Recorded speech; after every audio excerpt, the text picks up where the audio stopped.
महाराज म्हणतात, हे विठ्ठला, मी तुझं नामस्मरण घेईल, अभंग गाईन, कीर्तन करेन, मला जसं जमेल तसं मी करेन.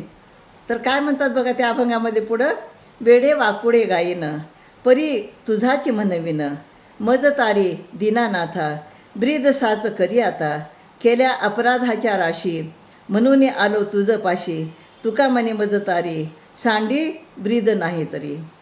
हे देवा, मला जसे जमेल तसे वेडे वाकडे गाणे गातो, अभंग म्हणतो, मला जमेल त्या शब्दामध्ये तुझी स्तुती करतो, पण काही झाले तरी मी कसा आहे तुझाच आहे. म्हणजे एखादं छोटं बाळ आपल्या आईला म्हणजे अगदी बोबडं बोलतं, वेडं वाकडं बोलतं, तरी पण आईला चांगलेच वाटते की नाही.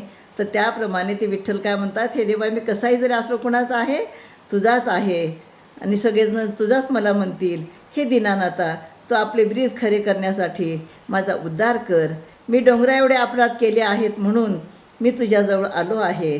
आता तू माझा या भवसागरातून उद्धार कर, नाहीतर तुझे दीनानाथ हे ब्रीद सोडून दे.